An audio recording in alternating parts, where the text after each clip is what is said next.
KBS 1라디오 특별기획 온라인 토크쇼 우리 아이 우리 미래.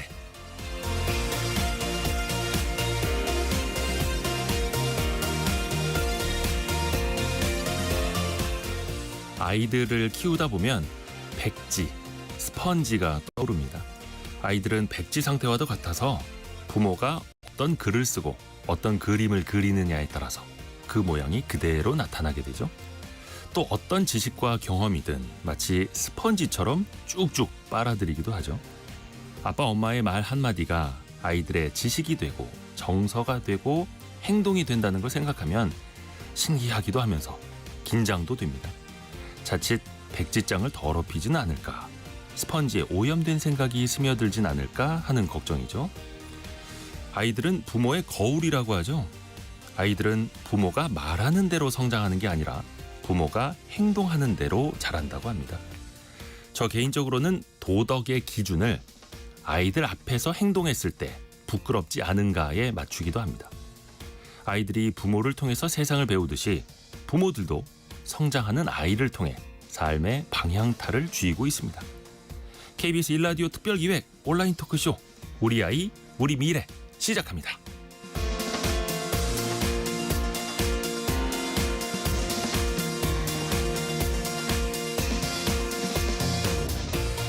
안녕하세요. 이대호입니다. 0.72명.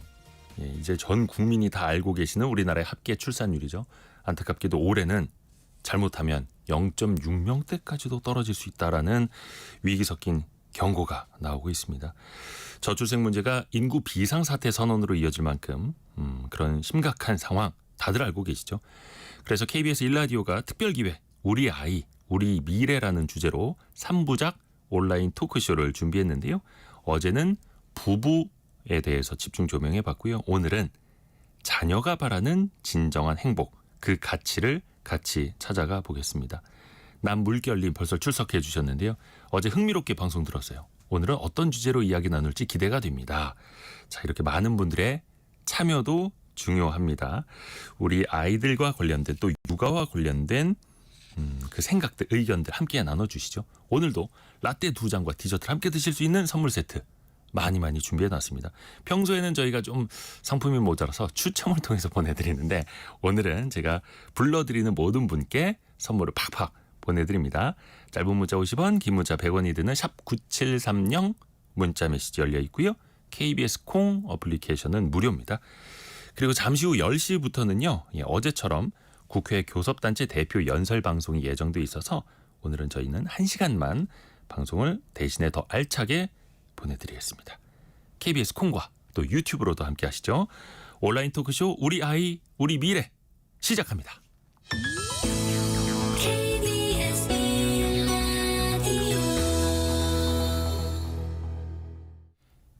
김승회 님이 아이들의 성공 예감. 아이들도 부모와 함께 성공하길 바라면서 우리 아이 우리 미래 두 번째 시간 아이는 우리의 행복입니다 라는 주제로 이야기를 나눠보겠습니다. 맑은 숲 아동 청소년 상담센터 이임숙 소장 그리고 KBS 이슬기 아나운서와 함께합니다. 안녕하세요. 안녕하세요. 반갑습니다. 소장님은 이제 아동 청소년의 상담을 전문적으로 하시는 분이시고요. 이슬기 아나운서는 KBS 내에서도 육아 잘한다고 소문이 났다고. 그런가요? 그냥 애 둘 맘입니다. 또 워킹맘으로서도. 네. 저는 이제 딸을 셋 키우는 아빠여서 어디 가도 그 자격이 빠지질 않습니다. 와. 애국하셨네요. 그럼요. 저는 항상 이제 평균 이상을 좋아하거든요. 이임숙 소장님은 죄송합니다만 자녀가 어떻게 되시죠? 저도 딸과 아들을 연년생으로 정말로 좌충우돌 맨땅에 헤딩하면서 키웠습니다. 근데 벌써 손주도 보셨다고? 네, 지금은 이제 손녀 육아에 또 약간 참여를 하고 있죠. 하루에 한 서너 시간은 손녀 육아를 하고 있습니다. 바빠요. 그래서 하는 일이 너무 많습니다. 이슬기 아나운서는 아이가 좀 저는 어린가요? 아들 하나, 딸 하나 이렇게 2살 터울로 있습니다. 지금 5살과 3살이에요. 한창 손이 많이 갈 때잖아요. 네, 아직까지도 화장실을 혼자 못 가서 제가 대동해야 되는 그런 단계입니다. 근데 워킹맘. 그렇죠. 일도 해야 되고. 일도 하고 육아도 하고 살림도 하고 뭐 다 해야죠. 네, 아니 하루 맞아요. 일과가 어떻게 돼요? 지금은 9시 출근 6시 퇴근인데요. 그 네. 전까지는 새벽 4시 출근을 했었어요. 그렇죠. 방송 시간에 따라서. 네, 그렇게 되면 오후 12시 정도에 끝나니까 육아를 할 수 있어서 새벽 4시에 출근했다가 이제 어머님께 잠깐 맡겼다가 12시부터는 제가 육아를 했었죠. 또 그러다가 네. 편성 시간 바뀌면 네, 또 바꿔야 돼요. 그렇죠. 아이고. 이임숙 소장님은 네. 육아하실 때도 네. 일을 하셨. 그럼요. 그렇죠. 저도 네 워킹맘으로 네 아내 역할, 뭐 주부 역할, 며느리 역할까지 뭐 엄마 역할은 당연하고 다 했었습니다. 네. 혹시 두 분이 그 왜 이제 혼자 사는 라이프라든지 딩크족 아이를 키우지 않고 맞벌이하는 삶이라든지 이런 거 혹시 동경해 보거나 부러워해 보았던 적은 없나요? 동경까지는 아니고 이제 친구들이 결혼을 못해서 걱정하는 친구들이 아, 있거든요. 나는 이제 40이 넘어가는데 어떡하지, 아기를 못 낳으면 어떡하지라는 염려를 많이 해요. 그럴 때 하는 말이 애 둘을 낳아도 행복했고 하나였을 때도 행복했고 없을 때도 행복했다. 다 행복한 것이다 우와. 인생이란. 와, 네. 걱정하지 말라. 이 정도는 해봤지만 뭐 동경까지는 안 해본 것 같아요. 네, 저는 사실은 아이 낳고 혼자 시간을 갖는 거는 동경을 했어요. 그래서 가끔 어떤 분들 보면 애 키우다가 혼자 막 1년씩 유학 가시는 엄마들이 계셨거든요. 예. 그런 경우는 되게 동경을 했고요. 저는 늘 아이를 낳고 싶어 했던 사람이에요. 아이를 좋아해요. 근데 제 생각으로는 물론 일반화할 수는 없겠습니다만 네, 네. 제 주변 케이스들을 보면 아이 낳기 전까지는 엄청 고민을 하는데 아이를 낳고 나서 후회하는 사람은 단 한 명도 못 봤어요. 맞아요. 저도 그거 너무너무 공감합니다. 맞아요. 그게 네. 한 명이 됐든 세 명이 네. 됐든 후회 안 합니다. 네, 힘들다를 많이 말씀하시지만 애를 괜히 낳았어는 아주 드물죠. 아주 드물. 정말 우울증이 심하시거나 이런 그렇죠. 경우 네. 빼고는 정말로 모두가 다 아이 낳기 너무 감사하게 생각하죠. 그 저도 셋째는 이제 계획된 아이는 아니었습니다만 좀 대부분 그렇죠. 당황했습니다만 셋째는. 지금은 이 셋째 안 낳았으면 어떡할 뻔했나. 맞아. 네, 낳길 네. 정말 잘했다는 생각합니다. 그 KBS 1라디오 특별기획 온라인 토크쇼 우리 아이 우리 미래 듣고 계시는데요. 저희가 여러분의 상담이라고 해야 될까요? 질문, 의견도 많이 받고 있고요. 라떼 2잔 또 디저트 함께 드실 수 있는 선물 많이 보내드립니다. 또 저희가 미리 사연을 또 받아본 분이 있습니다. 22개월 아이를 둔 엄마라고 하는데요. 어떤 게 고민인지 한번 들어보실까요? 나도요. 예를 들어 이렇게 안아달라고 할 때 많이 안아줘도 약간 아빠는 이해 못하고 좀 훈육을 하는 스타일이고 한 명은 훈육을 하지 않고 애기한테 약간 받아주는 스타일이어서 그런 부분에서 좀 트러블이 나는 것 같긴 해요. 지금 22개월이요. 아니 지금 집에 저희 있는 것 같아요 지금. 리포터분이 녹음을 하는데도 옆에서 네. 계속 안아줘요. 맞아요. 아파. 징징징징. 요게 이제 아이의 특성일 수는 있겠습니다만 워낙 어리니까 지금 뭐 네, 22개월이라고 22개월. 한참 안아달라고 할 때죠. 옆에서 아이가 계속 이럴 때는 어떻게 해야 돼요? 이슬기 아나운서도 그런 적이 있었을 거 아니에요? 저는 사실 안아주지는 않았어요. 어렸을 때부터 제가 손목이 너무 아픈 사람인 거예요. 그래서 네. 안아주지를 못해서 어렸을 때부터 그냥 유모차를 태우는 습관을 오. 가졌거든요. 그래서 무조건 공원으로 유모차 끌고 나갔더니 아이들도 저만 보면 안아달라고 안 하고 아빠만 보면 이제 안아준다는 걸 인식해서 엄마는 안 안아주는 사람. 네, 네, 못 안는 네. 사람 이렇게 인식을 하더라고요. 맞아요. 네, 아이들 인식합니다. 그래서 그래요? 관계 패턴이 생기게 돼요. 그래서 받아주는 사람한테 정말 이렇게 계속 징징거리게 되고요. 엄마는 안 안아줘, 혹은 아빠는 안 안아줘. 딱 이게 공식이 딱 입력이 되면 그렇게 적응하는 게 또 우리 아이들의 발달 특성이기도 그렇죠. 합니다. 근데 이게 또 엄마 입장에서 안타까우니까. 네네. 근데 이제 우리가 그래서 안타까워서 안아주기 시작하면은요, 예. 앞으로 계속 안아주실 각오를 하셔야 되는 거죠. 손목이 나가더라도. 네네. 근데 사실은 아이의 신호를 알아차리는 게 중요해서 신호. 지금 뭘 원하는 거지? 네, 이걸 이제 좀 더 민감하게 알아차리시면 덜 안아줄 수 있습니다. 근데 또 어떤 영상을 보면요. 네. 이때 아니면 안아줄 기회가 없다. 음. 최대한 많이 안아줘라. 이렇게 말씀하시는 분들이 있더라고요. 그걸 보면 엄마가 맞아. 내가 언제 또 안아준다고 지금이라도 많이 안아주자라는 생각이 들 때도 있거든요. 아니요, 애 커가는 내내 안아줄 수 있습니다. 네, 내내 그렇군요. 안아줄 수 있고요. 어. 관계가 좋다면. 네, 그래서 굳이 무리해서 저는 육아하는 거는 예, 너무 힘들게 육아하지 않기를 권합니다. 또 궁금한 게 있는데 네. 여기서도 아이가 아파 이러더라고요. 어, 예. 근데 제 친구들도 보면은 이제 안아줘 뭘 해줘 했다가 안 되면 아이들 갑자기 아파 막 이래요. 그러면 또 엄마가 반응하거든요. 이럴 때는 어필하는 거죠, 어떻게 해야 지금. 돼요? 그렇죠, 맞아요. 애들이 이제 나름 전략을 배우게 돼요. 전략. 엄마가 안아주면 좋겠어 했는데 그냥 안아줘 하면 이제 안 된다라고 거절하잖아요. 그러면 이제 징징거리거나 울어요. 울면 또 안아주잖아요. 네. 이제 그래도 엄마가 안 안아주면 아파 해요. 그러니까 나름 배우게 된 전략들이 있어요. 예, 떼쓰기조차 전략이라고 하거든요. 그래서 이제 너가 어디가 아픈데 엄마가 밴드 발라줄게. 그러면 이제 아이가 그다음부터는 밴드로 가죠. 밴드 붙이기 시기가 엄청나게 와요. 그렇죠. 뭐 온통 인형에다 다 밴드 맞아요. 붙여주고 하루 종일. 그래서 하루에 몇 통도 쓰는 시기가 옵니다. 네. 근데 이게 옆에서 아빠가 있어서 아니 내가 안아줄게 이렇게 도와주면 좀 차라리 다행이기는 한데 이번 케이스에서는 고민이 아빠는 좀 옆에서 이해를 잘 못한다. 어이구, 네. 라는 게 또 고민이라 하더라고요. 네. 어떻게 해야 됩니까 그러면? 이제 이게 또 부부 사이에서도 또 그쵸. 갈등이 생길 수 있어요. 공연이 이제 부부 사이 괜찮다가 아이 키우다가 부부 갈등 생겼어요라는 말씀 많이 하시는데요. 그러니까 의논하시는 시간을 미리 좀 가지시면 좋겠어요. 그러니까 그 상황에서 당신은 왜 안 안아줘? 혹은 너 왜 맨날 안아주냐? 이렇게 가잖아요. 이제 상황에서 부딪히면 갈등이 커지는데 외출하기 전이라면 애가 안아달라고 할 때 우리 어떻게 하면 좋을까를 서로 미리만 의논해도 그 네, 생각을 훨씬 못했네요. 수월해져요. 맞아요. 네, 미리 예방하기. 의논을 해놓고 계획을 세워둬라. 그럼요. 그래서 예측되는 문제 행동은 예방하기. 네. 왜냐하면 이때 부부 사이가 또 예민해질 수 있습니다. 그럼요. 어저께 저희가 이제 부부 관계에 대해서 이야기를 했는데 아이를 키우면서 가장 문제가 되는 그 출발점 중에 하나가 수면 부족이라고 하더라고요. 그럼요. 맞아요. 이슬기 아나운서도 겪어봤을 거 아니에요. 막 출근해야 되는데 새벽에 애들이 깨고 막 힘들 때. 저희 첫째가 야경증이었어요. 어이구. 자면서 으악 소리를 만 4살까지 20번씩 하더라고요. 그래서 제가, 자면서? 하면서 또 모유 수유를 했어요. 제가 첫째, 둘째. 그래서 모유 수유를 하면 4시간 정도 텀으로 계속 계속 일어나야 해야 되거든요. 그래서 그 당시 때 정말 저는 잠을 거의 못 잤던 것 같아요. 그게 너무 맞아요. 힘들었어요. 출근도? 출근은 새벽 4시에 하니까 오. 또 나가고. 네. 아니 근데 이거는 그냥 버텨내셔야 됩니다라고 할 수는 없잖아요. 그렇죠.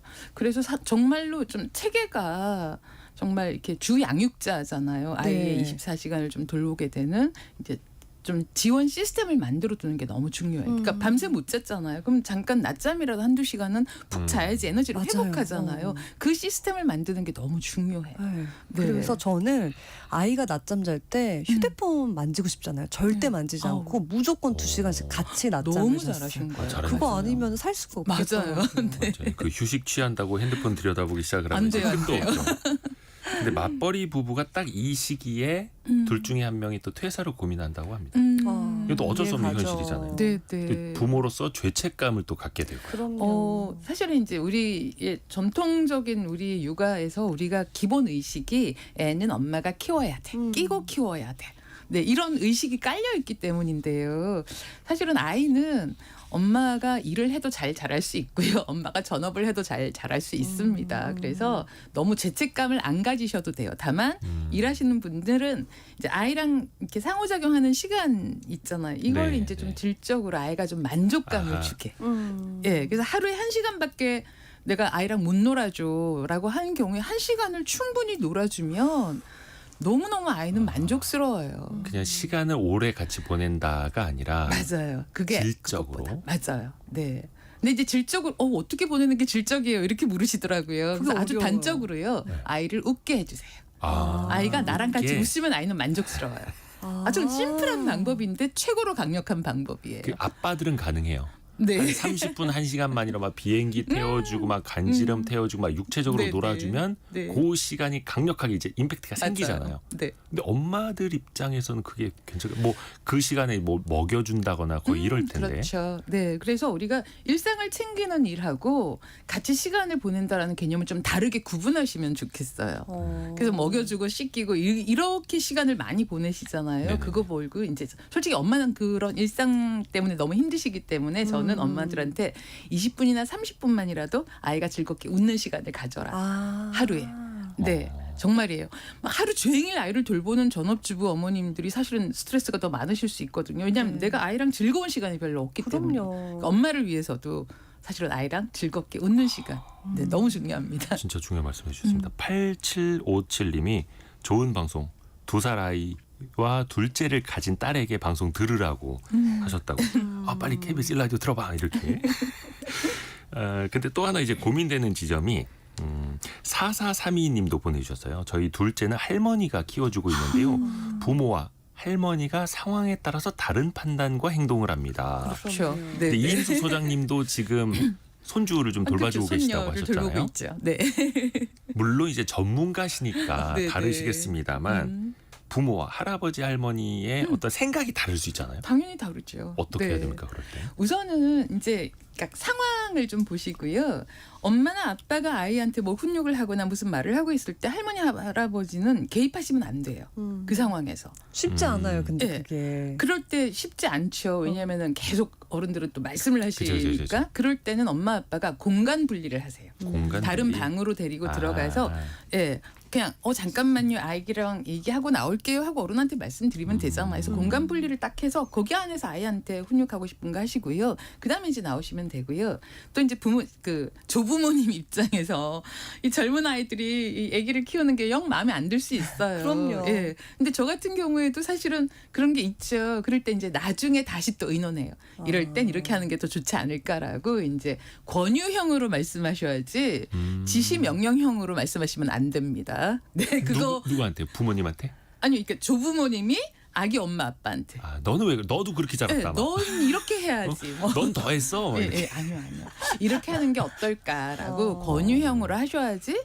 엄마 아빠가 주 양육자시잖아요. 아무리 할머니 할아버지가 시간을 오래 보낸다고 해도 아기한테는 엄마 아빠가 너무 중요해요. 그래서 그 역할에서 약간 적절한 거리두기를 꼭 하시길 권합니다. 네. 아까 사탕 먹어서 그랬는데 또 하나 그냥 입에 넣어주고 싶은 게 할아버지 할머니 마음이기는 한데. 네. 아 저는 제 남편하고 그거 저거 먹이면 안 되는다고 제가 막 왜냐면 막 주고 싶어 하니까 옆에서 또 이게 할아버지 할머니와의 관계가 아니라 부부 사이에서도 훈육 방식이 다른 경우가 있거든요. 그렇죠. 이슬기 아나운서는 어떻게 부부 사이 훈육 방식이 같아요? 달라요? 저희는 사실 남편과 저는 의논을 참 많이 하는 오. 편이고 성향도 비슷해서 저희 간에 문제는 없는데 아니 뭐 이슬기 아나운서 문제가 없어. 아니, 근데 저는 이제 조부모님 너무 모범 저희 케이스를 섭외한 거 엄마, 아닙니까? 아빠와의 다툼이 좀 있죠. 왜냐하면 저는 미디어를 최대한 늦게 노출해주고 맞아요. 싶은데 네. 이제 할머니네 집에만 가면 애가 유튜브에 빠져가지고 아. 하루 종일 스마트폰을 그쵸, 보는 그쵸, 거예요. 네, 네. 그래서 저는 이게 너무 불편하다라고 말씀드렸더니 엄마가 또 만약에 할머니네 집에 가서 이런 재미도 없다면 아이가 할머니를 찾을까? 나의 방법인데 그걸 이해가, 터치하지 이해가. 말라라고 하셔서 제가 거기선 더 이상 이제 왈가왈부하지 않는데 네. 이건 어떻게 해야 되는지. 아이들이 제일 좋아하는 물건이 할머니의 핸드폰이에요. 그렇죠. 이건 통제가 없으니까 가져다가 네. 막 쓰니까. 근데 또 그 말도 맞는 것 같아요. 어. 이 공간에 가면 내가 휴식하고 나를 온전히 사랑해주는 할머니 할아버지가 있다라는 그런 느낌을 주는 것도 맞아요, 좋지 맞아요. 않나 이런 생각이 들거든요. 근데 그 도구가 고민된다. 꼭 미디어일 필요는 없는 거죠. 아. 그래서 저희는 이제 아이들이 가끔 뭐 휴가를 가거나 이럴 때 저희 집에 뭐 일주일씩 있을 때도 있거든요. 네. 이제 그럴 때는 아이가 놀거리를 좀 주문을 해놓거나 근데 그 놀거리라는 게 조금 신체 활동을 많이 하는 놀이면 좋아요. 실내에서도 아이들이 움직일 수 있는 것들이 좀 있잖아요. 네. 그래서 저는 아이가 놀거리를 조금 주문을 미리 해놓는. 아. 네, 그래서 우리 아기 랜드 막 이렇게 붙이면서 뭐. 스마트폰 말고도 네, 말고. 다른 놀거리들. 예. 아니면은 이제 또 할머니 할아버지들이 해주실 수 있는 가장 좋은 건 그림책 읽어주기. 아. 네, 천천히 이제 그냥 돋보기 쓰시고 천천히 읽어주면요, 30분 1시간 아이들이 그림책 되게 좋아하거든요. 근데 저도 힘들 때는 앉아서 그림책 읽어줘요. 그러니까 스마트폰이 필요 없는 상황. 아, 그럼요. 너무 네, 좋다. 어쨌든 그렇겠네요. 미디어 노출은 지금 전 세계적으로 너무나도 큰 문제를 일으키고 있기 때문에 아이가 거기에 길들여지지 않게 하시는 건 너무 중요합니다. 그리고 네. 이제 이슬기 아나운서가 너무 모범 케이스여서 이 질문이 그냥 넘어갈 뻔했는데 부부 사이에 네. 훈육 방식이 안 맞는 경우가 많아요. 정말 한 사람은 많죠. 약간 방임, 네, 한 네. 사람은 되게 좀 따끔하게 좀 혼내려는 사람들도 있고 이렇게 부부 사이 안 맞을 때는 어떻게 해야 됩니까? 계속해서 의논하셔야 돼요. 정말로 의논하신다는 말씀하셔서 너무 반가웠는데요. 이게 전문가들은 다 부부 사이의 일관성을 말을 하는데 사실은 이게 실현 가능성이 굉장히 낮아요. 왜냐하면 각자 다른 방식으로 너무 오랫동안 그럼요. 살아왔기 때문에 그래서 서로 조금 잘할 수 있는 역할을 좀 나누거나 계속 의논해서 그 의논의 중심은 근데 이제 요즘의 육아에서 중요하다고 말씀하시는 것들 너무 많잖아요. 전문가들이. 그 중에서 이건 좀 지키는 게 좋겠다라는 걸 끊임없이 의논하시는 게 가장 중요하다는 생각이 들어요. 그렇지 않으면 상황에서 아이는 울고불고 떼쓰면서 뭔가를 얻으려고 하고 그럼 또 한쪽에서는 저럴 땐 따끔하게 혼을 내야 돼. 이러면 이제 부부싸움으로 그렇죠, 가거든요. 그렇죠, 맞아요. 근데 그 애 보는 부부싸움, 앞에서. 부부 갈등을 보여주는 게 아이한테는 오히려 더 치명적인 맞아요. 상처가 되기 때문에 미리 의논하시기 정말 아이가 없는 공간에서 협상을 하라. 그럼요. 네. 그리고 저도 예전에 배운 거로는 부모 중에 한 사람이 훈육하고 있을 땐 한 사람은 좀 빠져 있고 그렇죠. 가만히 있어주는 게 네, 차라리 네. 도움이 되는 거라고. 그것도 맞는 건가요? 그럼요. 서로 말리면은 지금 아이는 자기 잘못을 깨달을 틈도 없어요. 그리고 아주 본능적으로 어느 쪽에 어느 쪽 편을 드는 게 나에게 이로울까 이런 건 본능적으로 또 느끼게 되거든요. 그러면서 이상한 가족 관계가 되게 서로 상처를 주고받게 돼서요. 네. 6163님이 정말 귀한 방송입니다. 손녀가 태어나길 기다리고 있는 할아버지인데 이거 나중에 꼭 콩으로라도 다시 들을 계획입니다. 이렇게 보내주셨고요. 아까 나눴던 이야기 중에 주외연님이 할머니 핸드폰은 데이터 무제한 필수로 해놔야 아이들이 좋아합니다. 내 스마트폰이 필요 없는 환경을 만드시라라는 조언을 해주셨고요. 그 부모와 자녀 사이에 어떤 좀 왜 미운 내살이라는 얘기도 있고 지금 이제 이슬기 아나운서 아이가 딱 그 전후지 않습니까? 4살이죠. 이제 그게 많이 만 3살. 피부로 느껴지나요? 사실 저는 남자아이를 먼저 키우고 이제 둘째가 딸이다 보니까 너무 수월한 거예요. 이 아들 남자아이 때 키우다가 내가 딸은 뭐 이미 단련이 되셔서. 고통과 에너지가 딸을 키우니까 없는 거예요. 그래서 지금 사실 딸이 4살인데 너무 평온하게 지나가고 있고요. 첫째 때 엄청 고생을 했습니다. 제가. 네. 6살 되니까 좀 미운 내살 기는 좀 사라지던가요? 그렇지만 이게 또 다른 게 이게 첫째잖아요. 네. 그리고 딱 얘가 만 2살 때 둘째가 태어났거든요. 애기 동생을 만난 맞아요. 거예요. 그러다 보니까 제가 또 딸 막내에게 조금 사랑스러운 눈빛을 보낼 때가 많잖아요. 저도 저절로 모르게 그렇게 첫째 되죠. 앞에서 그러다 보니까 이제 첫째가 질투를 하는 건지 자꾸 둘째를 괴롭히고 이런 네. 갈등이 좀 있습니다. 엄마 안 보는 데서 좀 살짝 꼬집고 막 그러나? 무슨 말만 하면 아니야. 그거 아니야. 아니야. 아이고. 틀렸어. 이렇게 말하거나 기분을 상하게 하는 표현들을 많이 하니까 이게 요즘에 저에게 네, 고민이에요. 그부터 여쭤봐야겠네. 그 형제 사이에 그렇죠. 갈등이 네. 생길 수 있잖아요. 그럼요. 어떤 분이 그런 말씀하시더라고요.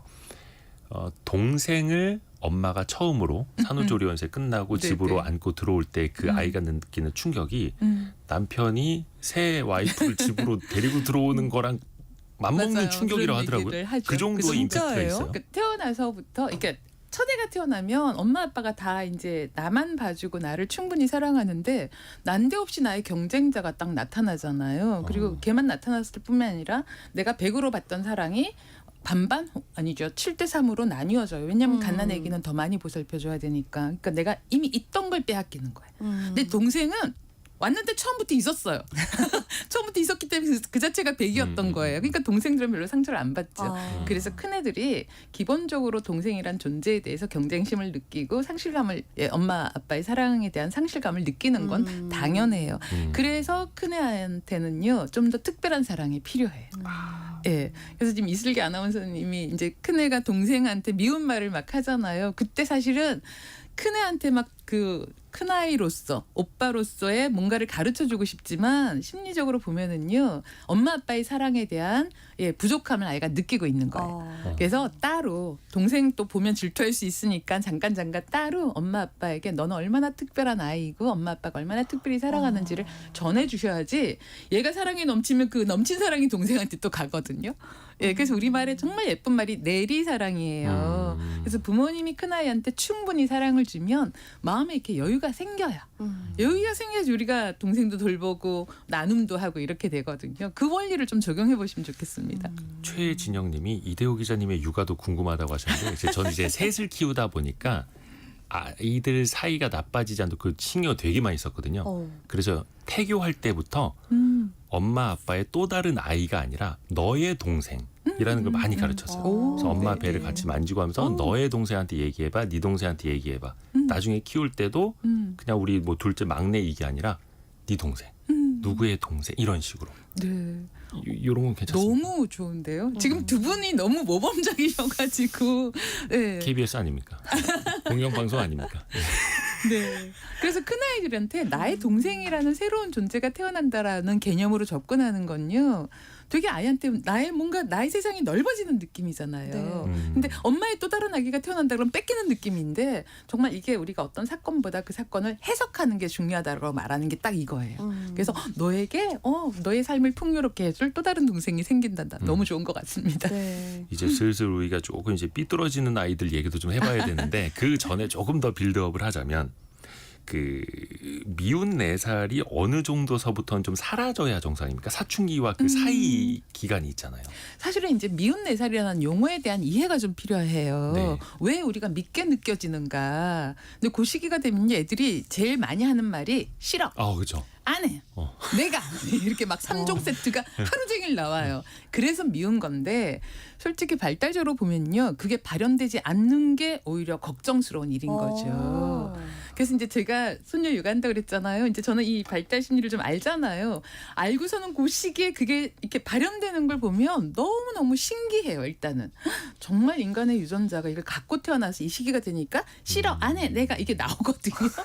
그러니까 너무 일단 신기하고 너무 반가워요. 이 아이가 잘 자라고 있구나를 확인하니까. 이제 그 다음에 이제 부모님이 힘드신 건 싫어, 안 해 했을 때 어떻게 반응하는가에 이제 문제인데 거기에서 이게 당연히 나오는 거다라는 인식을 딱 가지시면은 이 싫구나. 그럼 넌 어떻게 하고 싶어? 그렇구나. 이렇게만 하셔도 훨씬 육아가. 그래서 아이가 좀 자기 주도적인 혹은 자율적인 게 생겨나거든요. 그럼 자율성을 이렇게 연습해 볼 수 있는 시간과 공간 혹은 시도해 볼 수 있는 그런 거리들을 좀 제공해 주시고 지켜보세요.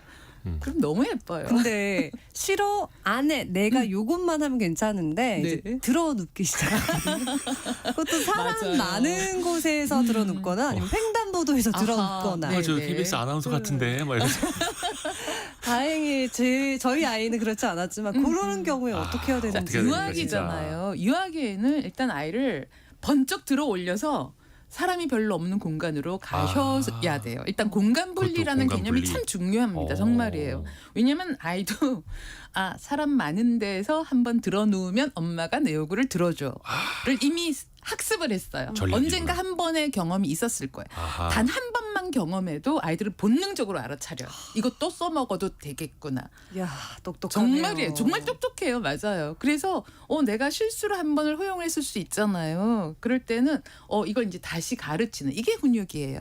네. 그래서 번쩍 들어 올려서 사람 없는 공간 가서 올 수 있어. 실컷 울어. 기다려줄게. 그런데 안 되는 건 안 돼. 그래서 감정은 따뜻하게. 감정은 따뜻하게 돌보고요. 원칙은 단단하게 원칙을 지키셔야 돼요. 소장님 눈빛이 변하셨어요. 갑자기 맞아요. 훈육 모드로 가니까. 왜냐면 이건 정말 꼭 지키셔야 돼요. 안 그러면 그 마트 장난감 코너 앞에서 들어놓은 아이를 그냥 놓고 가시는 부모들 있지 않습니까? 안 돼요. 그건 안 되는 거죠. 이제 여기서 우리가 단호하고 엄격한 거를 하다 보면 자꾸 무섭고 차갑고 냉정하게 하는 경우가 생기는데 그건 2차적으로 아이한테 또 상처를 주는 일이에요. 예. 놓고 가는 게 아니라 번쩍 들어서 번쩍 가야 들어올려서 되는 거구나. 공간 분리를 해서 그래 너가 속상한 거 이해해. 그래 실컷 울어 엄마가 달래줄게. 그리고 하지만 안 되는 건 안 돼. 오늘은 안 사기로 약속하고 왔잖아. 오늘 약속은 꼭 지킬 거야. 실컷 울어 하면은 이제 뭐지? 갑자기 공간 분리됐으니까 사람도 없잖아요. 그렇죠? 우리 엄마가 그쵸. 뭔가 다른데라고 느끼잖아요. 그럼 오히려 울음이 빨리 잦아들어요. 아. 정말로. 네. 신기합니다. 저도 뭐 어릴 적에 그 시장 앞에 있는 장난감 가게에서 좀 들어 누워 봤었는데요.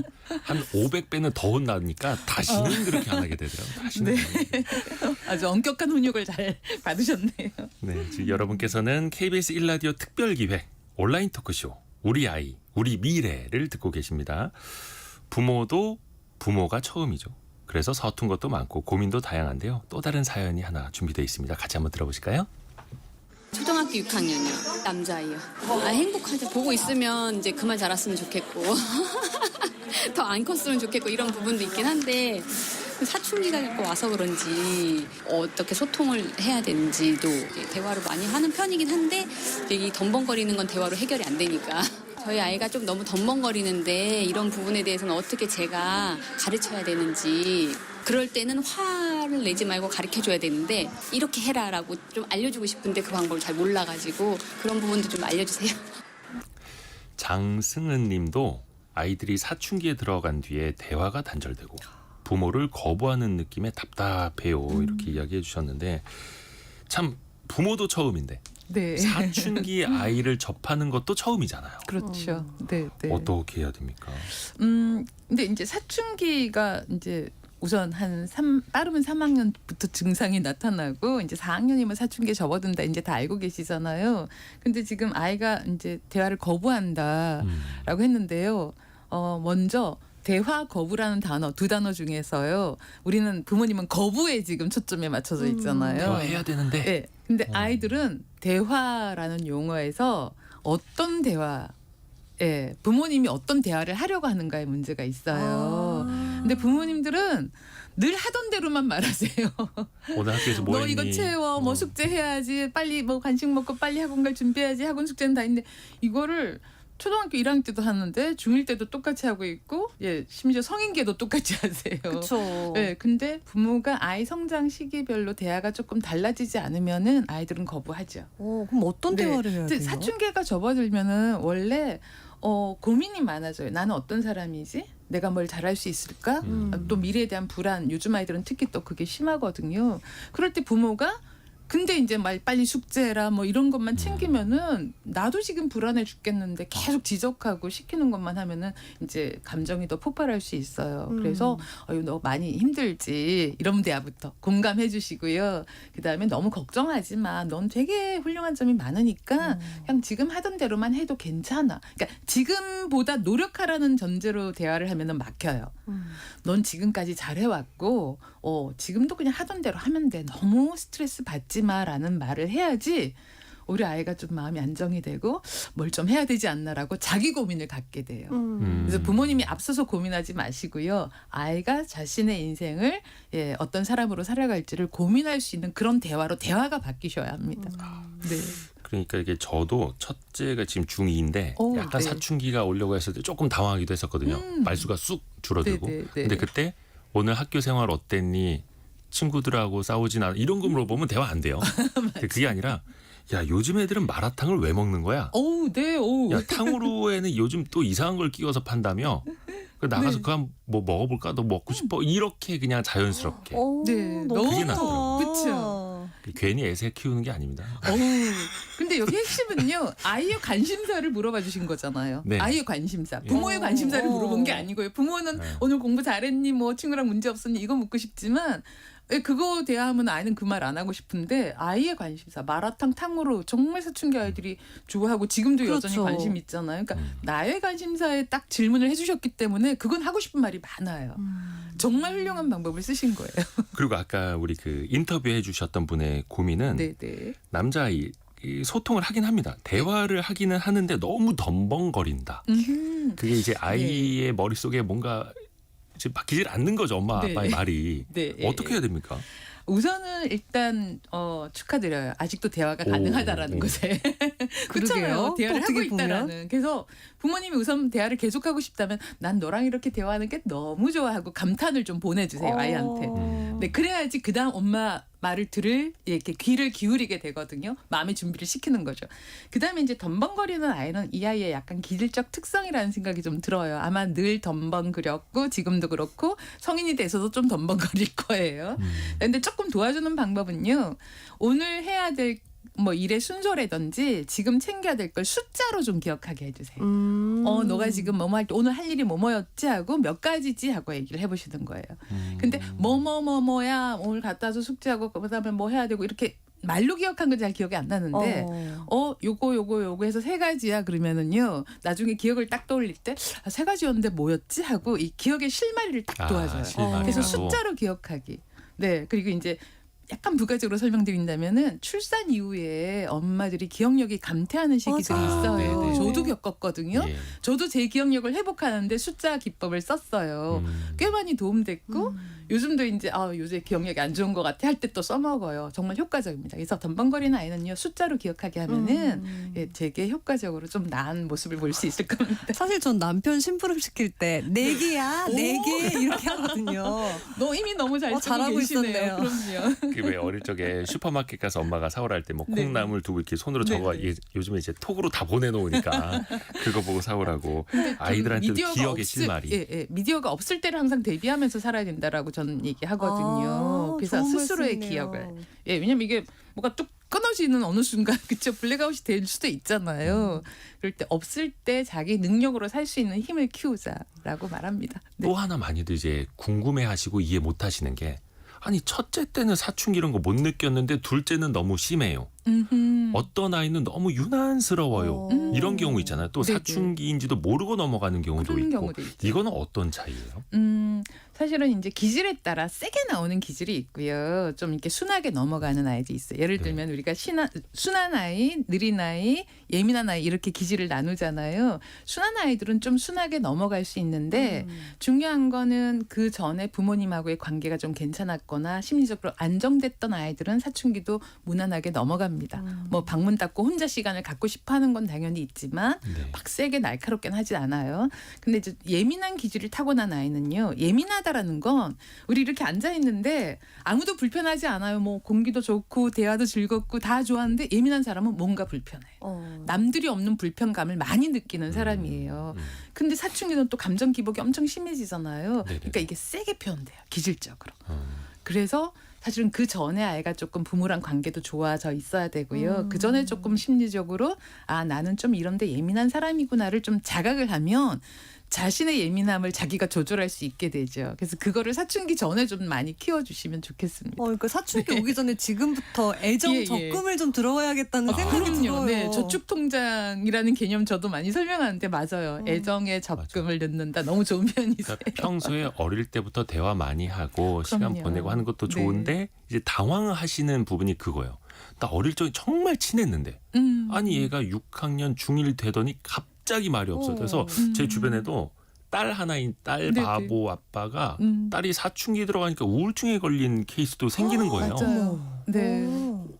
그거는 어떻게 해야 돼요? 왜냐하면 아빠를 대하는 태도가 180도 달라질 거거든요. 또 이제 성이 다르잖아요. 딸과 아빠니까. 그래서 이제 아이도 자기 몸이 변해가는 거가 상당히 당황스럽기도 한데 아빠는 전혀 이렇게 그전에는 너무 친하고 맨날 껴안고 있었지만 이제는 좀 다른 성의 역할로도 좀 보이기 때문에 일단 뭔지 모를 불편감이 생겨서 아이가 좀 거리를 두게 되죠. 이제 그럴 때 아빠가 아이에게 적절한 방식으로 접근을 하셔야 되는데 아빠들 상담해보면요. 옛날에 우리 아이가 좋아했던 방식을 15살에도 그저 여전히 적용하려고 해요. 5살 때 우리 아이가 좋아했던 막 껴안고 막 찝쩍대고 장난친 애가 까르르 넘어갔는데 똑같이 하려고요. 애들이 얼마나 진절머리 치는데요. 방식을 바꾸셔야 됩니다. 아빠의 머릿속에 그냥 애기니까. 그럼요. 근데 그 아빠가 개념 바꾸시고요. 사춘기 아빠를 위해서 팁을 드린다면 토요일이나 일요일 날 아이랑 브런치 카페를 예약해 놓으시고 네. 이거 되게 좋은 방법이에요. 방법을 바꿔야 되네요. 방법을 바꿔야 돼요. 예. 아이들이 새로 접하는 새로운 문화를 접하게 하거나 지금까지 몰랐던 사회에 대한 새로운 정보를 제공하는 아빠 역할. 그래야지 그렇지. 아빠가 멋있어 보여요. 예, 내가 뻔히 음. 알던 세상 속의 아빠 모습은요. 우리가 아빠가 집안에서 안 멋있잖아요. 밖에서는 이렇게 멋있지만 집에서는 뭐 잠옷바람에 후줄근하게 그렇잖아요. 안 멋있잖아요. 사춘기 땐 그 모습을 보고 싶어하지 않습니다. 오. 네, 그래서 애들이- 멋진 모습을 좀 보여주세요. 애들이 좋아하는 아이돌도 알아야 되고요. 같이 스티커 사진도 찍으러 가야 되고. 오, 그죠. 스티커 사진 그런 거는 약간 가자는 대로 따라가면 되잖아요. 아이돌 몰라도 돼요. 어떻게 하는, 저도 상담, 애들 뭐 청소년 상담 많이 하는데 제가 어떻게 다 알겠어요. 물어보면 됩니다. 걔는 어떤 면이 그렇게 매력적이라서 너를 이렇게 매료시켰을까? 좀 설명 좀 해줘 봐봐. 오. 네, 저는 아이돌로부터 아이돌에 대해서 배우거든요. 제가 미리 알지 않아요. 그렇게 하면 너무 힘들죠. 근데 관심을 가졌잖아. 아까 관심사에 대한 얘기를 물어보면 대화가 잘 된다 그랬잖아요. 좋아하는 이유가 뭔지 궁금해. 그 중에서 누가 제일 마음에 드니? 또 이제 뭐. 그러다가 그 아이돌이랑 엄마 아빠랑 물에 빠지면 누구 구할래 이런 얘기 나오면 아이. 이제 대화가 단절이 되는 거죠. 그런 얘기를 왜 갑자기? 지금 파라나 육구님이 지금 네. 회사에서 전 직원이 함께 듣고 계시다고 어머, 다들 감사합니다. 공감하면서 자기 얘기라고 박수 치고 있어요.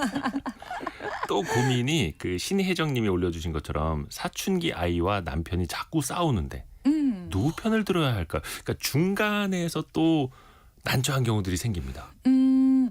그 순간에 편드는 거는 양쪽의 화를 다 불러일으켜요. 네, 왜냐하면 끼어든다라고 말하거든요. 양쪽 다. 좀 가만히 있어. 끼어드냐고. 막 이렇게. 그쵸? 왜 내 편 안 들어줘? 막 이렇게. 네.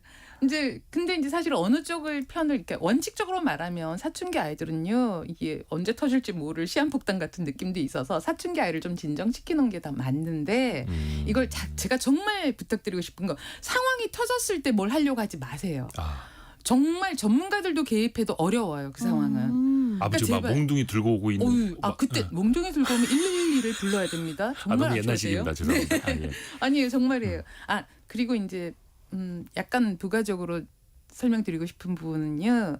그러니까 그 위험한 상황이 이제 사춘기 중학생이 되면은 정말 신체적으로 이렇게 뭔가를 맞아요. 폭력적인 게 특히 이제 나올 수도 아들들이 있어요. 이제 힘으로 막 엄마가 예. 이게 힘든 시대니까. 그럴 때 저희는 아이가 힘을 쓰든 부모님이 힘을 쓰든 신고를 해야 된다라고 권해요. 아, 극단적인 왜냐면- 상황으로 예, 가면 안전을 위해서예요. 안전을 위해서.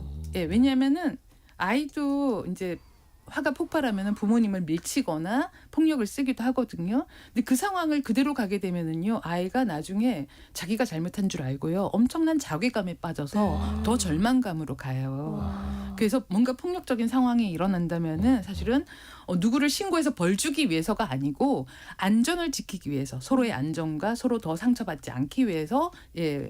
이 힘을 좀 써야 된다, 빌려야 된다. 이걸 좀 말씀을 드리고 싶습니다. 네. 또 반대로 김상규님은 사춘기 아들, 갱년기 와이프 사이에 아빠가 와, 난감합니다. 이거 어마어마한데요. 네. 좀 요건 반대되는 케이스일 수도 있거든요. 네. 특히 이제 갱년기를 맞으시는 분들 입장에서 호르몬 변화도 아, 오고 그렇죠. 본인 심적인 네. 변화도 네. 있는데 자식들은 더 말을 안 듣고 더 힘든 시기 아닙니까 이때. 네, 저도 뭐 다 거쳐갔던 혹은 거치고 있나 하여튼 그런 느낌인데요. 갱년기 아내와 사춘기 자녀가 있을 때요. 자, 따로따로 미리미리 네, 따로따로 미리미리. 그리고 이제 갱년기의 아내분은요, 사실은 더 미운 거는 남편이거든요, 솔직히. 수십 년간 살아온 그 미움이 막 있잖아요. 말리는 시누이가 더 밉다고 이런 것처럼. 네, 그래서 사실은 아내를 좀 더 따로 보살펴 주시고 좀 기분 좋게 해주시고, 아. 네, 이거를 따로 해주셔야지 또 아내분이 좀 이렇게 조금 마음이 위로가 얻으시면은 사춘기 아이를 돌볼 힘이 좀 나시죠. 그렇죠. 또 사춘기나 사춘기 아이한테로 가서 야 엄마도 지금 갱년기라 힘들다. 너가 좀 적당히 하자. 힘든 건 아빠한테 말해다오. 그래서 약간 중간에서 완충지대 역할을 잘해주시면 좋겠습니다. 네. 그러니까 무리해서 막 편들려고 하지 말고 완충지대 그렇죠. 역할. 네, 네, 네. 아빠한테 말해라. 네. 그리고 괜찮아요. 그래서 나중에 뭐 따로 식사를 한 명씩 한다라든지 이런 방법으로 진짜 좀 고민들 많으신 것 같아요. 4779님 같은 경우는 요즘 대부분 자녀가 한 명인 경우가 많죠. 그래서 이기적이고 공감 능력이 많이 떨어질까 걱정이 되신다고. 한 명을 키우면서도 공감 능력을 키우는 교육법이 있을까요? 한 명이라서는 아니에요. 우리가 외동이면은 뭐 형제랑 부대낌이 없어서 이기적일 거다 꼭 그렇지 않습니다. 다만 이제 부모 공감 능력을 키우는 가장 기본은 부모가 아이에게 어떻게 공감했는가에서 시작됩니다. 네, 부모가 아이한테 많이 공감해주면요, 이 공감 충분히 받아서 또 마음이 이제 사랑으로 가득 차보세요. 밖에 가면 얼마나 친구 공감 잘하는데요. 그럼요. 저 네. 외동딸인데 이수지 아나운서도 진짜였네요. 근데 사실 꼭 저는 부모님이 맞벌이셨거든요. 할머니 할아버지한테 받은 사랑으로도 또 충분하고 공감 맞아요. 능력도 있었기 네, 때문에 네. 그렇게 네. 크게 걱정 안 하셔도 네, 될 것 같아요. 외동이라서 특별히 걱정하실 필요는 없습니다. 음. 정말로 부모님이 충분히 공감. 네, 이게 중요한 것 같습니다. 또 요즘 시대에 많이들 하시는 걱정 같기도 한데 6491번 쓰시는 분께서 저는 41살의 아기를 출산했습니다. 지금 6개월인데 마냥 웃는 저 아이를 어떻게 키워야 할지 참 생각이 많네요. 특히 이렇게 조금 노산이라고 할 수 있는 나이 네, 네, 때에 네. 아이를 키우시는 분들한테 어떤 특별한 조언 같은 게 따로 있을까요? 아이 키우는데 내 나이가 많다를 고민하실 필요는 없다는 생각이 맞아요. 듭니다. 네, 정말이에요. 다들 그리고 이제 전반적으로 다 늦게 출산을 하시는 문화라서 내가 40 넘어서 아이를 낳았는데 이런 고민을 하면은 없는 문제가 생겨나요. 내 나이가 그냥 나는 엄마인데 나는 부모인데 우리 아이가 뭐 내가 늦게 태어났건 뭐 내가 일찍 아이를 낳았건 간에 나는 그냥 사랑하면서 아이를 키우면 돼. 그래서 기본 전제를 좀 바꾸시면 좋겠어요. 나이는 육아에 크게 걸림돌 아닙니다. 그럼요. 네. 그리고 또 일찍 난 친구들은 그 나름대로 고민이 되게 커더라고요. 그럼요. 다른 친구들 다 미래를 위해서 나갈 때 나는 아이 키우고 이런 절망감도 뭔가 많이 커리어에서 있는데 뒤처지는 네. 거고 네, 그러니까 누구나 다 출산에 대해서는 고민이 있으니까 크게 걱정 안 하셔도 일찍 낳아도 고민, 늦게 낳아도 고민. 그럼요. 네. 고민만 많아서는 안 됩니다. 그리고 아까 사춘기 얘기할 때 이것 좀 얘기했어야 되는데 김상규님이 중2 아들이 말을 안 하고 문만 닫고 있는데 난감합니다. 그래서 특히 이제 그때는 걱정된다. 아까 어떤 분이 글 올려주셨는데 제가 놓쳤습니다. 문을 떼버려야 되나 봐. 이런 걱정하시는 분들도 계세요. 여기. 오, 네. 실제로 그런 집들이 있잖아요, 있습니다. 사실. 근데 네. 아이를 또 억지로 거실로 끄집어낼 수는 없잖아요. 네, 자 이제 어떻게 나오게 해야 되는 자 겁니까? 잠깐만요. 이게 네. 문을 떼버려야 되나라는 말에서 제가 지금 욱하고 있어요. 왜냐면요, 실제 상담 사례들이요. 아이가 방문을 닫는 게 사춘기 시작으로 신호로 보이잖아요. 근데 예, 예. 닫는 꼴을 못 봐요. 잠가버리죠 이제 또. 또 아이가 또 닫고 나서 잠그잖아요. 이제 잠그기 시작하면 문고리를 떼시는 분 계시고요. 맞아요. 비어 그럼 있어요. 이제 원으로. 비어 있죠. 이제 그걸로 이제 감시를 하시는 거잖아요. 그럼 그 감시가 싫으니까 아이는 또 뭘 막아요. 그럼 이제 아이고야, 문짝을 이거 뭐 떼시는 분까지 있는데 이거는 전쟁도 아니고. 정말 네. 파국으로 갈 위험 신호예요. 어. 절대 그러시면 안 돼요. 왜냐하면 사춘기라는 게 내가 어떻게 살아야 될지 어떤 사람으로 살아야 될지를 고민하기 시작하고 이거는 나만의 공간에서 자기 동굴 같은 정말 안전한 나의 동굴에서 충분히 고민하고 싶어 해요. 그런데 우리나라 특히 중학생 이상의 아이들의 일상은요. 언제 한번 쉬는 시간이 제대로 없어요. 예, 휴식 그렇죠. 시간이 없어요. 근데 그 나만의 시간, 나만의 공간, 내 방이라도 좀 안전한 공간으로 충분히 이제 혼자 안전을 독립을 좀 보장받는 시간이 꼭 필요합니다. 그럼 궁금한 네. 게 네. 그럼 사춘기가 되면 이제 컴퓨터를 거실로 옮겨야 되나 방에 네네. 놔둬야 되나 고민이 될 때가 있거든요. 맞아요. 이건 이제 어떻게 사실은 보세요? 이제 거실에 있는 게 좀 더 바람직하기는 해요. 왜냐하면은 이제 인터넷 미디어로는 어디로 빠져들지 몰라요. 우리 아이가 아무리 올바른 생각을 가졌다 해도 뭘 하나 검색했는데 연관 검색어들이 너무나도 그렇죠. 이게 위험한 요소들이 많아서 사실은 그래서 거실에서 함께 하는 게 필요해요. 근데 이제 아이에 따라 이제 나 좀 방 안에서 쓰면 안 돼요라고 이제 정말 진지하게 얘기를 하는 아이에게는 이제 계속 의논을 해야죠. 이런 게 걱정된다. 너는 안 하려고 하지만 이렇게 계속 연관으로 영상이 뜨고 이런 거 때문에 너도 모르게 빠져들 위험이 있는데 어떻게 하면 좋을까를 계속 의논하는 과정이 정말 필요합니다. 근데 이제는 컴퓨터가 아니라 스마트폰이잖아요. 그러니까요. 스마트폰을 그냥 네. 방 안에 들어가서 컴퓨터 없이도 혼자 계속 시간을 보내니까. 그래서 스마트폰도 제가 또 말씀드리는 게 공간분리예요. 스마트폰을 방 안으로 혼자 갖고 들어가는 거는요. 애초에 스마트폰을 처음 가질 때부터 절대 안대를 하셔야 돼요. 왜냐면 그러면 이제 특히나 침대에서 스마트폰 보기 시작하면 밤새는 거. 그래서 중학생 이상의 아이들이 밤새 스마트폰 보느라고 아침에 못 일어나죠. 그래서 아침에 등교 때문에 전쟁이 일어나요. 네. 그런데 거기 아이가 조금 심리적으로 좀 어려움이 있었던 아이들은 학교 안 가가 돼버리는 거예요. 그래서 학교 안 간다는 말 때문에 부모님들 굉장히 힘들어하세요. 네. 근데 애초에 그래서 스마트폰은 이제 가능하면 밖에서 쓰고 방에 들어갈 때 특히 잠잘 때는 꼭 공간 분리해놓는 거를 정말 권해드리고 그 싶어요. 저희도 5식구가 규칙을 정한 게 네. 스마트폰은 방 안으로 들고 들어가지 않는다. 너무 좋네요. 충전도 네. 거실에 한 공간 네, 마련해서 네. 거기서 충전을 한다. 맞아요. 그래서 그거를 정말 권하고 저 싶어요. 이제 좀 아내한테 좀 제가 잔소리를 하는 게 가끔 방 안에서 스마트폰 볼 때 있는데 그러면 그게 교육에 더 안 좋다. 우리가 아이한테 어떻게 말해야 되겠느냐.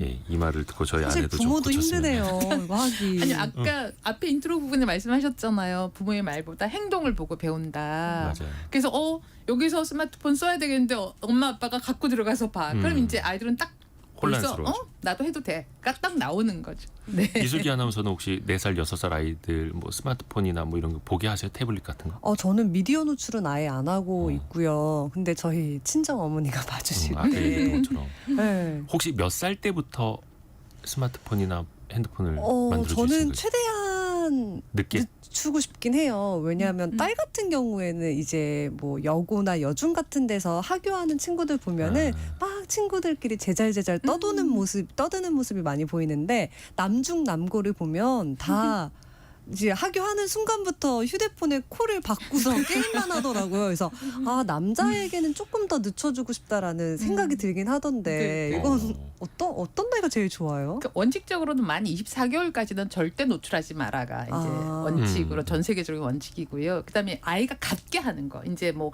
가끔 영상이나 이런 걸 또 보게 할 수도 있잖아요. 근데 아이 걸로 소유하게 하는 건 가능한 늦춰라. 그래서 최소한 중학생 정도가 될 때까지는 개인 소유의 핸드폰을 갖지 않게 하자가 이제 기본적인 원칙으로 전문가들이 전부 다 말하고 있어요. 네, 근데 그 원칙을 좀 지키면서 계속 이제 아이랑 어떻게 조율을 잘해가는 과정이 필요한 것 같습니다. 쉽지 않아요. 박봉자님이 이슬기 아나운서님은 육아 전문가 같다고. 네, 맞아요. 그러신 것 같아요. 그리고 윤영희님 아들한테 좀 들어보라고 보내줘야겠습니다. 서은비님은 어제 저녁에 산책하면서 남자친구랑 저출생 대응 특집 들어봤냐고 얘기 나눴는데 같은 방송을 들었는데도 서로 제일 인상 깊었던 내용이 다르더라고요. 또 같이 또 이야기 나누신다는 것 자체가 맞아요. 좋은 거죠. 네. 1791 쓰시는 분께서는 저는 미혼이고 결혼과 육아를 한다는 게 상상이 되지 않았었는데 오늘 얘기들을 들으면서 정말 유익한 정보 많이 얻었습니다. 라고 말씀해 주셨습니다. 마지막으로 이임숙 소장님이 네. 딱 하나 강조해 주신다면 네. 어떤 포인트를 우리가 기억을 하면 좋을까요? 아이를 웃게 하세요. 아이를 네, 웃게 하라. 정말이에요. 그게 부모의 기쁨이고요. 우리가 흔히 잘 때 제일 예쁘다고 하는데 예쁜 아기 콘테스트 이런 거 할 때 잠자는 사진 별로 안 나옵니다.